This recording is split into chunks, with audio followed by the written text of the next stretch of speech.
एक और होनहार छात्र, एक और सुसाइड नोट और यूनिवर्सिटी का एक और बयान कि सब कुछ नॉर्मल है। क्या सच में सब कुछ नॉर्मल है? एक 21 साल का लड़का जिसकी आंखों में बड़े सपने थे, घर वालों की उम्मीदें थी और हाथ में MBA की डिग्री। उसे लगा था कि शूलिनी यूनिवर्सिटी से पढ़कर उसका भविष्य संवर जाएगा, लेकिन उसे क्या पता था कि जिस प्लेसमेंट को वो अपनी कामयाबी समझ बैठा है वही एक दिन उसकी मौत का कारण बन जाएगी। दोस्तों, हम इसे सुसाइड कहकर न्यूज की सिर्फ एक छोटी सी हेडलाइन बना सकते हैं, लेकिन क्या यह सच में एक सुसाइड है या फिर ये कोल्ड ब्लडेड इंस्टीट्यूशनल मर्डर है?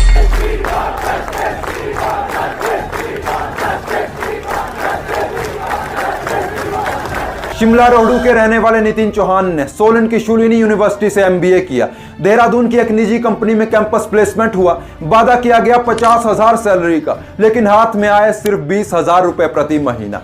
और इस सैलरी में नितिन से आधी रात तक काम करवाया जाता था, जिसके बाद नितिन ने प्लेसमेंट सेल से मदद मांगी, लेकिन मदद की जगह उन्हें सिर्फ धमकियां और मानसिक प्रताड़ना मिलती है, जिसका नतीजा यह हुआ कि 28 मार्च को उस मासूम ने फांसी लगाकर अपनी जान दे दी। और फंदा लगाने से पहले फोन पर अपने माता पिता से कहे नितिन के अंतिम शब्द थे, मम्मी पापा अपना ख्याल रखना। ये शब्द किसी भी माता पिता के मन को झकझोर कर रख देने वाले हैं। दोस्तों, ये सिर्फ नितिन की कहानी नहीं है, बल्कि हर उस स्टूडेंट की कहानी है जो प्लेसमेंट के झूठे वादों और कॉर्पोरेट शोषण का शिकार होते हैं। 100% प्लेसमेंट, बेस्ट इंफ्रास्ट्रक्चर और लो फी स्ट्रक्चर के नाम पर ऐसी यूनिवर्सिटीज बच्चों के साथ शोषण करती हैं, लेकिन क्या इनके पास एक भी ऐसा सिस्टम है जो उनके छात्रों की मानसिक हालत को समझ सके? जब एक छात्र कहता है कि उसका शोषण हो रहा है, उसे प्रताड़ित किया जा रहा है, तो मैनेजमेंट उसे चुप कराने में लग जाती है। जैसे शूलिनी यूनिवर्सिटी के बुजुर्ग चांसलर प्रेम कुमार खोसला तब एग्रेसिव हो जाते हैं जब स्टूडेंट प्रोटेस्ट कर रहे थे। यानी एक तरफ स्टूडेंट नितिन के लिए न्याय मांग रहे हैं और दूसरी तरफ यूनिवर्सिटी के इन बड़े अधिकारियों के द्वारा उन्हें चुप कराने की कोशिश की जा रही है, ताकि उनकी रेपुटेशन बनी रहे, यूनिवर्सिटी का नाम खराब ना हो,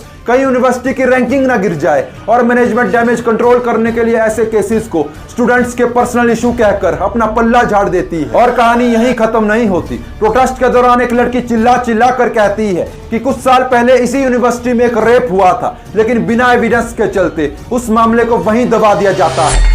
एक लड़की के साथ यहाँ रेप केस हुआ था। और एक दूसरी लड़की चैट्स के जरिए बताती है कि कैसे ऐसी यूनिवर्सिटीज में स्टूडेंट्स के साथ हैरेसमेंट की जाती है।